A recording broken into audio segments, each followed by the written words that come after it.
Ladies and gentlemen, good morning to you. I am so excited to be here today. My name is Coach Brock Zevan. I'm a life coach, a business coach, a real estate agent, and a DAD. And it is my DAD weekend. And being part of family and everything else, I'm blessed to be I've been able to help Melissa's family out here, help her in the real estate world. She's actually good friends with one of my partners on our team. And we help her sell a house, and she went through the moving process and went through that fun transition and developed her into her next stage of helping other people move. And so I will first welcome Melissa to the podcast show this morning. Good morning, Melissa. How are you? Good morning, Brock. Thank you for having me. Yes. How are things going with the house? They're good. They're good. This is our forever home. So we're just building it, doing things to it that we want it to be. We have a funny saying behind the scenes in the real estate world. We hate hearing people say it's their forever home. That means we don't get any more business. I'm joking. But I'm so happy you did find your forever home, and you even built a pool, I believe. Yep. We built the pool, I guess, 2 years ago, which was a year-long process, but yeah, it's beautiful and we're enjoying it every day. And our friend Debbie, Tropical Storm Debbie, came and paid us a visit. And she really added some little extra nature to the pool, I'm sure, right now. Yeah, which is totally fine because, here in Mooresville, water is quite expensive. So we don't have to fill the pool up for a few days. Yes. No, I hear you. Now, we also got your partner in crime here, Miss Rhonda. Welcome, Rhonda. How are you? I'm good, Brock. Thanks for having us today. Now, Rhonda, tell us where you're calling us from. Sure. I'm in Jacksonville, Florida, which is where SETA's headquarters is. And I'm the regional director for residential sales. Very nice. And how long have you been in Jacksonville for? Only 2.5 years. So I personally went through the relocation process 2.5 years ago from Arizona. Okay. But I've moved like 29 times in my life. So I'm all too familiar with moving. So it makes you a specialist, or both of you specialists, on why you do what you do in the moving world. Is in the real estate world, we hear a lot of grumblings when people have to move and all this other stuff that takes place. And I don't want to move. This is such a pain. And it is. We have a lot of challenging stories out there that come into play. And so, Melissa, tell me a little bit about your background with the company so we can let people know a little bit about you and the company. So I've actually been in the moving industry since I was 16. Wow. So I won't give out my age, but it's been a very long time. I started out as a telemarketer in high school and just worked my way up. And I did inside sales for several years with a few different companies. And then 2 years ago, Sudeth had an opportunity for me to come on board. And I took that opportunity. And so now I'm a outside sales representative, which is a moving consultant, which I educate people on what they could expect from their move. And I price them out, and I guide them with their worries so that way they can have a positive moving experience. Because that's truly our goal as a company. That's our culture, that we want our customers to have a positive moving experience. Oh, yes, 100%. Because, in the real estate industry, we hear that, as well as we get nervous on who we're going to refer out in the moving world, because they're arm's length of us. And if it's really bad, they have no problem letting us know where it stemmed from.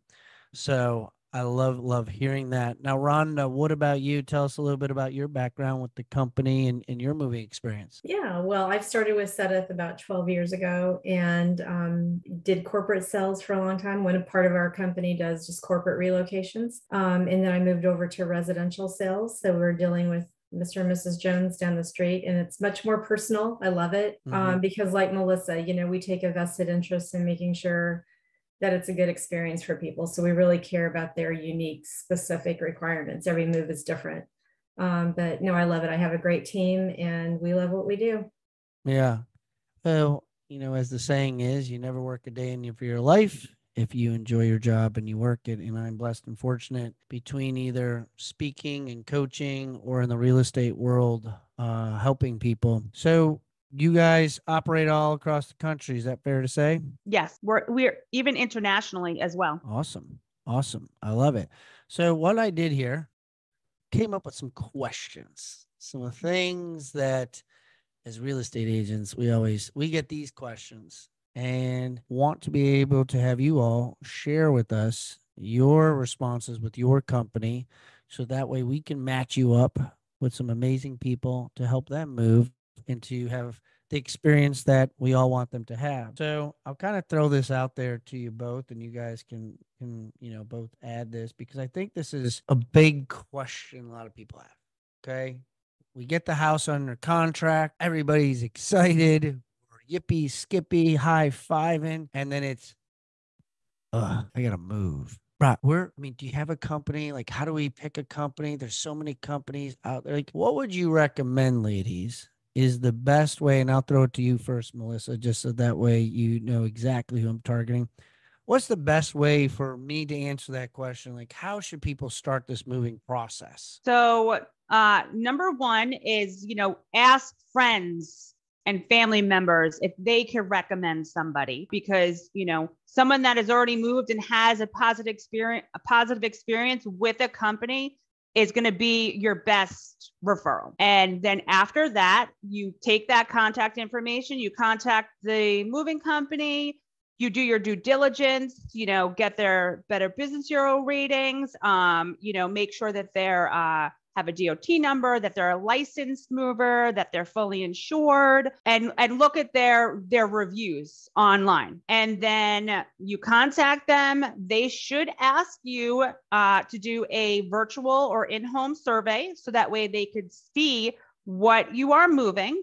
Okay. And then from that point, they'll be able to provide you with a cost of how much it's going to be, whether it's locally or long distance, internationally. And then they'll be able to provide you with a visual inventory of what you're moving, along with a written estimate. Oh, okay. Wow. So there's a lot of things that take place that I was actually just making notes here. I was like, I had no idea about this. And I'm going to come back to this question here because I gotta believe you have a website or some place for people to go to so that way they can review this again, because there was a lot there that you really don't think about. I love the fact of the virtual tour of like looking around, because many times I think that slows down the process. I think a lot of people want quick responses because they're trying to figure out the cost. I mean, that's the biggest thing. Oh, I gotta move. It's gonna cost me 20 grand. I'm like, where did you get 20 grand? Like, I don't think it's gonna cost that much. I mean, obviously it depends on what you're moving, but for the most part, they come up with these really, that's why I always tell buyers or listings when I talk to my sellers, it's just like, listen, it's going to be cheaper for you to fix it because a buyer is going to come in here and tell you like the house is falling apart and that every room needs to be painted, when really it's just this room that needs to be painted, that we see. So I think collecting the virtual tour is a really, really amazing tool that I didn't know about. So I'm definitely adding that, and that's what I was writing that down. Now, Rhonda, now obviously we hear the horror stories. We know, like, oh my gosh, my stuff was ruined. Like, what are some things that people can look at, some red flags out there, maybe in the Google reviews, or like besides their traditional, like that company is terrible? Like, is there anything red flags that you would recommend for people listening that they should watch out for? Yeah, absolutely. Like the litany of things Melissa just went through, there's a list of things that we can definitely provide you as follow-up or direct you to our site. But what's interesting is that, we see all the time that, an interstate move is one of the biggest financial decisions you'll make. It can be pretty pricey, but yet people will spend more time researching the big screen TV they're going to buy than the moving company they're going to work with, right? Yes. It's a big decision. And the most important thing is to educate yourself, before you make that decision, and start well in advance. Sometimes people like call us and I'm moving next week. Can you help me? It's like, you didn't know you were moving like 2 weeks ago or 3 weeks ago. I understand there's last minute moves, but the more time you can give yourself to prepare for the move, the better, because that will give you, some peace of mind as you're researching, whether it's online. Going to the mover's website, is the DOT number listed on their website and all of their advertising materials? If not, that's a red flag. If they aren't doing, like Melissa said, a visual inventory, whether it's in person or via a video app, at least doing a visual and providing a detailed listing of what what's going to be moved and what that scope of work looks like. And that includes more than just what you're moving. It's like the access to your home, all the considerations, is it a 2-story? Is it a 100-yard driveway? All the things that you need to consider when you're doing a move. If they're not doing that kind of detail, that's a red flag. There are so many more, making sure that you go to the DOT, the federal, gosh, it's a long name. I'm sorry, I should have this. Federal Motor Carrier.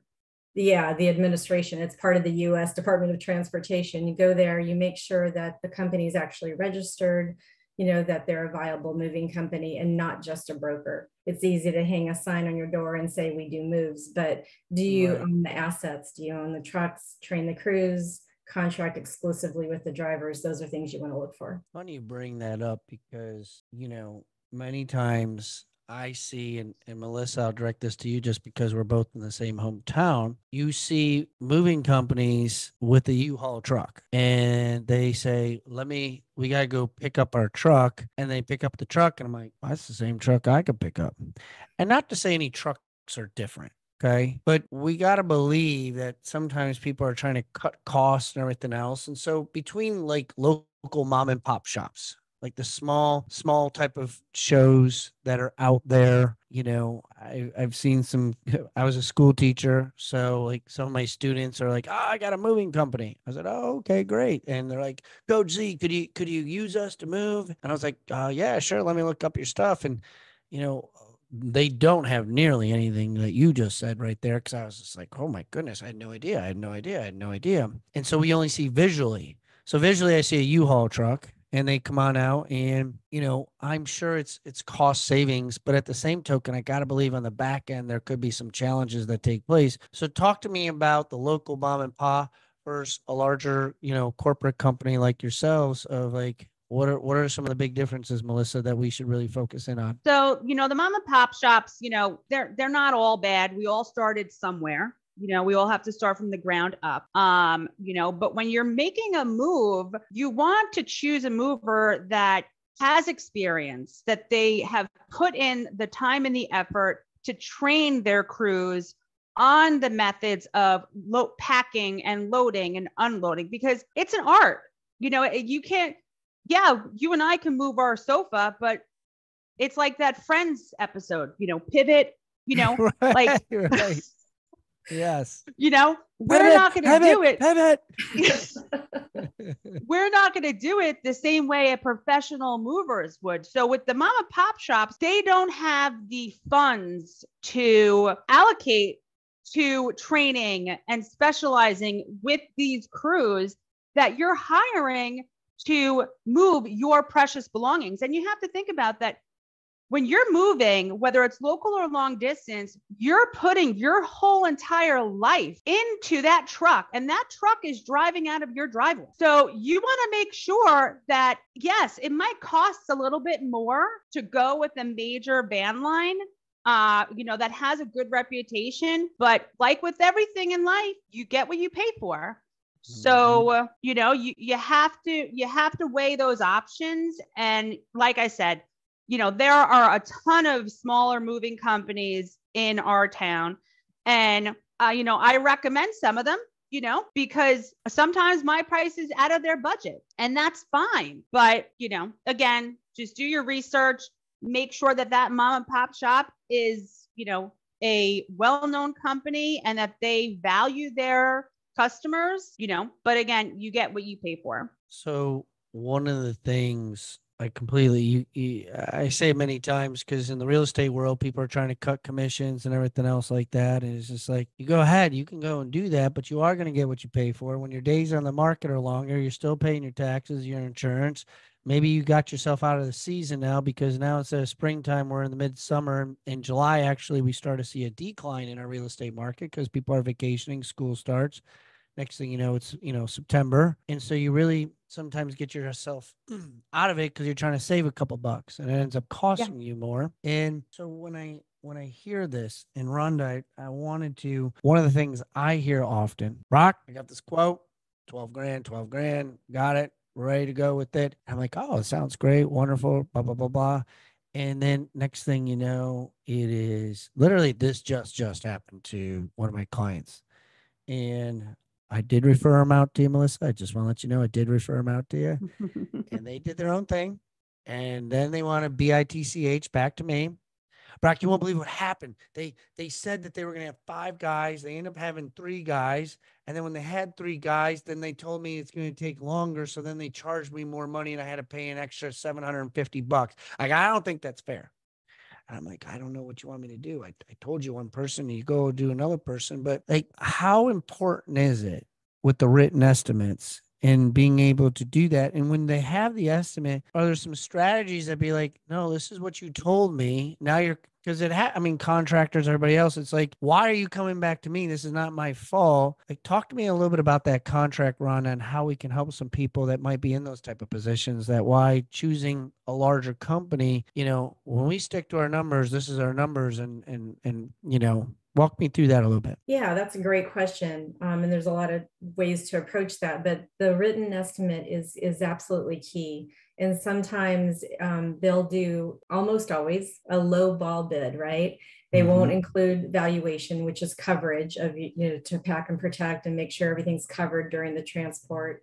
So they won't include that. They'll include the minimum, which is like 60 cents a pound, which is nothing. They won't include a lot of the services that are actually required. If, for example, third parties required to create a big glass top, they won't include things like that until the last minute. So they'll go in with a bare bones quote so it looks cheap. Sometimes the estimates aren't binding, which means it is what it is, right? Or they don't provide a detailed survey and they claim that you didn't show me that when I quoted this. Oh, yeah. Oftentimes they do that after it's been loaded, and they'll hold the move hostage, if you will. There's no way to get it off until you pay them. It's extortion.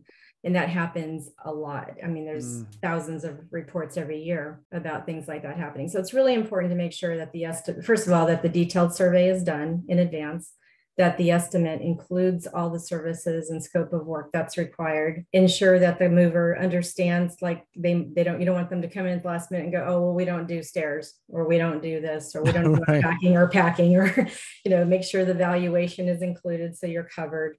If there's a shuttle required, which is a smaller truck, because say a big 53-foot tractor can't get in there, is that included, or is that going to be a surprise charge at the last minute? So there's a lot of things that can happen. So it's very important to make sure that that estimate is very thorough and that they sign documents too. So there's a litany of documents that you need to be aware of, like the bill of lading, that need to be signed by the customer. So yeah, that's also why we recommend that you get at least 2 to 3 estimates for your move.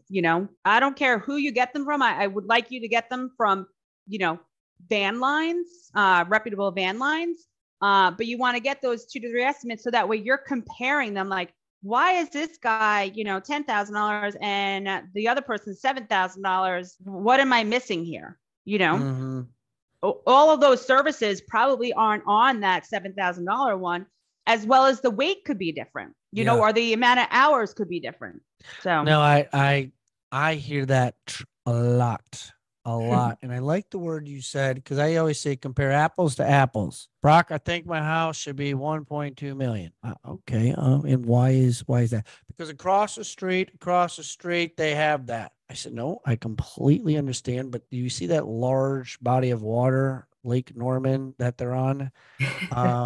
Yeah, that's called waterfront, and you're not on the water. So like, I can't, just because your house has the same square footage, the same bedrooms, the same acreage, like, it's about location. So it's always about comparing apples to apples. And I feel the van lines, of course you're going to get a mom and pop shop. They're going to try to wheel and deal you. But then what happens on the back end, it's almost the same amount, if not even more, because you didn't do your due diligence. And now they overcharge you fees. And now they're saying, oh, at midnight when I'm moving your stuff, we're a time and a half, because we're like, it's crazy, some of the stories I hear. And so one of the things I also hear, like, Brock, do you think I should have them pack for me, or should I pack myself? Like, what does that look like? Those sorts of ingredients. And what do you ladies recommend when it comes time, like the fragiles and there's important items, or just in general? Like, what do you recommend in them moving it, or you guys packing it up? You know, we're the experts, right? Our guys, our crews have hundreds of hours of training. They're fast, but they know how to do it as well. So a lot of people will go into it saying, "Well, I'll pack my own fragiles because I don't trust you," right? But honestly, it should be the opposite. The customer, if they want to reduce their packing costs, pack the towels and the linens and things like that. Let us pack the fragiles because our team is trained on it and it will be covered under valuation. I like so which brings me to my next question here is, protection of damaged property. Like many times, Rock, you won't believe what happened. They either lost something miraculously, like disappeared. They don't know where it happened. It went on the wrong truck, or it's completely scratched. It's ruined. They dropped it, whatever it might be. Talk to us a little bit about some of those the property damages on what that looks like and expectations on that, Melissa. So what every mover should provide you with a basic insurance at no cost. Okay. It's basically 60 cents per pound per item, which when you have a dresser, it doesn't, if it gets damaged, you're not getting a lot back for it. But every company should also offer you full replacement coverage with a deductible. And that gives you peace of mind that if a piece of furniture is damaged, we're going to come in and we're going to either repair it for you or we're going to completely replace it for you. And a company that has like an in-house claims department is very important because you're not dealing with Joe Schmo and, wherever dealing with your claim. You have someone in the office that's able to handle your issue in a timely manner and make it, that was terrible that happened, that your furniture was, scraped up or whatever, but it happens. We're all humans. Sometimes it does happen, but to have peace of mind that you have a company that will take ownership of that damage and make it right is key. I love the word ownership. Many times people just want to blame and blame. And I did that many, many times in my previous life. And I had to learn the hard way. Well, you don't believe it. I told you. I'm like, no, like, let's take ownership in this. It is what it is. I liked also a key ingredient you said there's somebody at the office, there's somebody there to handle that. Because here's the thing with mom and pa's. And once again, not to take anything away from mom and pa, something's damaged. Okay. Usually one of the significant others is dealing with the movers. I'm going to call the company now to get on this. And so the wife's in the back or vice versa. Yes, I like to call. I'm going to call them to complain and tell them what's going on.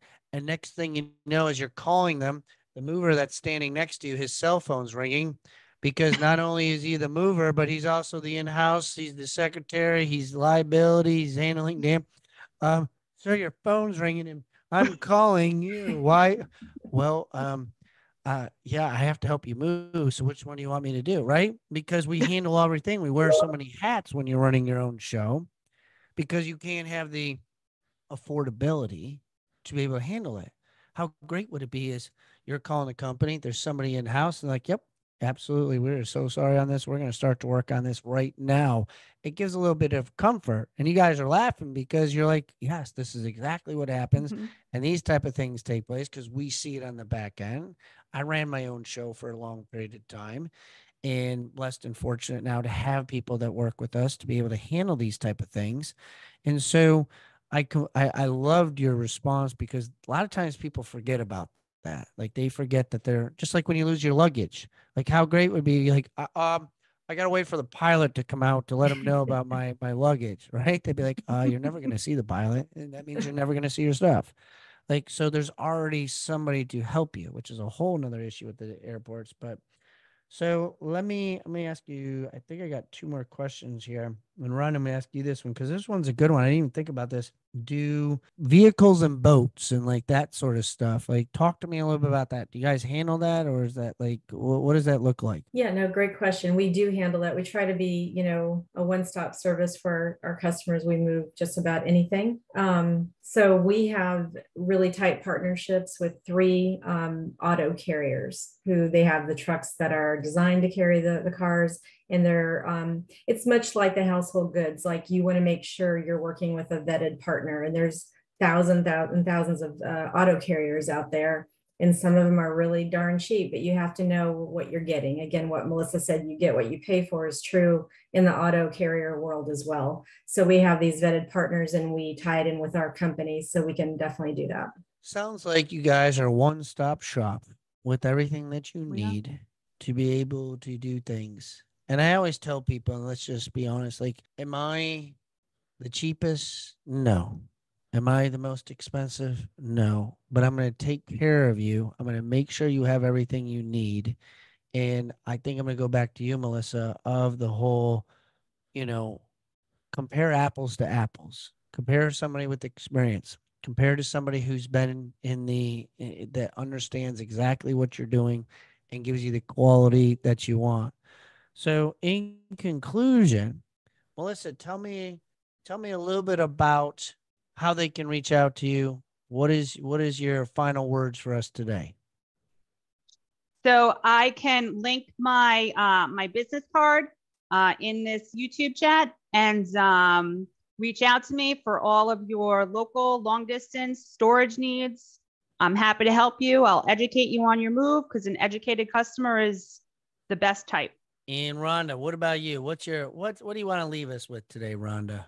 Well, I would go to what we've been saying throughout this, is be sure you educate yourself. So there's a brochure called Your Rights and Responsibilities that the FMCSA actually produces. So if you go to protectyourmove.gov, you can get the rights and responsibilities there. It's important to know how to do that, and what your responsibilities are, what the mover's responsibilities are. It will also take them through the red flags, a lot of which we spoke about today.